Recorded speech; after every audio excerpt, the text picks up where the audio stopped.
आज आप हमारे बीच में हैं। महाराज जी, नागा साधुओं की ये दुनिया ये किसी रहस्य से कम नहीं है। आपकी वेशभूषा, आपका साधु जीवन, आपकी दिनचर्या, ये वाकई में आम व्यक्ति के लिए, समाज के लिए एक रहस्य ही है। मैं यूं कहूं कि ये रहस्य है या फिर हमारी दृष्टि, हमारी सोच, हमारी शक्ति वहां तक पहुंच ही नहीं पाती जहां पर आप लोग हैं। आकाशे तारिकालिंगम पाताले हटकेश्वरम मृत्युलोके महाकालम सर्वलिंगम नमोस्तुते। हम हैं, आज भी हैं, हर जगह विद्यमान है। रही सोच की बात, नागा साधु आदि अनंत काल से अपनी जो प्रकृति सनातन की संन्यास संप्रदाय की जो प्रकृति धरातल के ऊपर भगवान शिव ने, आदि शंकराचार्य और उससे पहले दत्तात्रेय भगवान, मनु, शत्रुपा, दुर्वासा ऋषि, जिन्होंने इस परंपरा को सृष्टि पर चलाया। आदि अनंत से संन्यास दिगंबर परंपरा चलती आई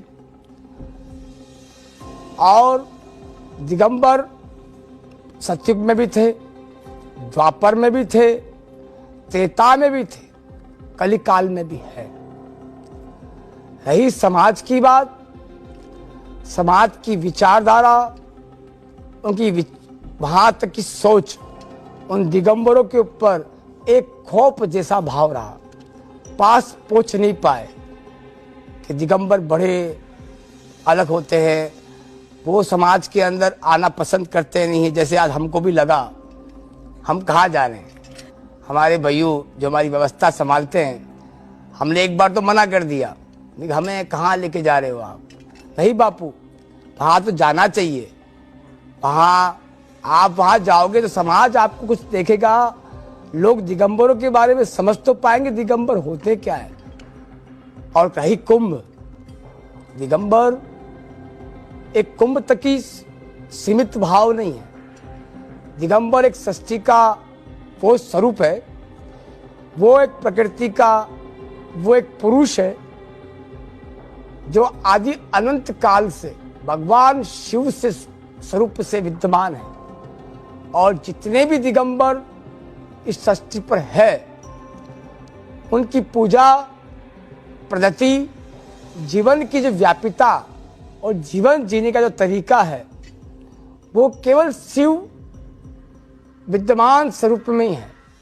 शिव कैसे रहते थे, शिव का रहना, जो शिव ने अनेकों प्रकार के स्वरूप इस सृष्टि पर लिए हैं, उन स्वरूपों का जो हम एक रूप का नाम लेते हैं महादेव। महादेव तो शिव तो वो है कि विष पीने वाला, जो सबको पी जाए वही विष।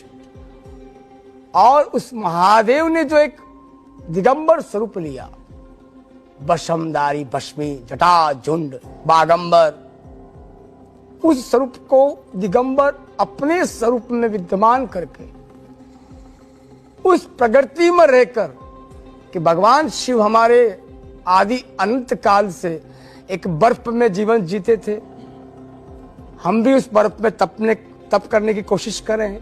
भगवान ने पहाड़ों में रहकर एक एकांत में अपना जीवन जिया, हम भी उस प्रकृति में जीना सीखें। उस भावनाओं को लेकर वो उसी रूप में रहता है। ये दिगंबर हैं, एक अंबर के समान मतलब दीपक जहां वो विद्यमान हो जाए, वहां उसी स्वरूप में। दिगंबर का मतलब एक बालक, मासूम कैसा होता है, उसको जैसे सिखा दो, जैसे अभी बच्चे सिखा के लिए आए, बापू वहां चलना है, वो आ गए बस। ये दिगंबर हैं जो किसी भी चीज से परा और सब में है भी है और नहीं भी है, अपनी मद मस्ती में मदमस्त है, वो है दिगंबर। वैसे तो बहुत साधु संतों को मैं मिली हूँ, लेकिन ये मेरे लिए भी पहली बार है कि मैं एक नागा साधु, एक दिगंबर साधु से मैं भेंट कर रही हूँ, उनसे साक्षात्कार करने का अवसर मिला। आपने अपने हाथों में ये नाग का पूरा एक, मैं क्या बोलूं इसे, नागदंड लिया है, जटा है, गले में आपके रुद्राक्ष की माला दिखाई दे रही है, लेकिन सबसे ज्यादा जो बात आकर्षित करती है वो माथे पर काला टीका और पूरे शरीर पर ये भस्म है। चढ़े खाक बिलवा पाक अलख निरंजन आप ही आप, 9 टन भभूति 6 टन पानी, गंगा जी में पार्वती ने हिलमिल छानी, चढ़े खाक बिलवा पाक अलख निरंजन आप ही आप।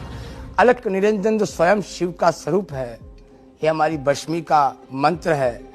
इस मंत्र को लेकर हम इस भस्मी को शरीर पर चढ़ाते हैं। ये भस्म जो है, भस्म का मतलब होता है भस्म हो जाना, मतलब शून्य समान, खाक में मिल जाना। जहां आपकी कोई भी आशाओं की व्यवस्था है वो खत्म कर देना, वही खाक रमा सकता है।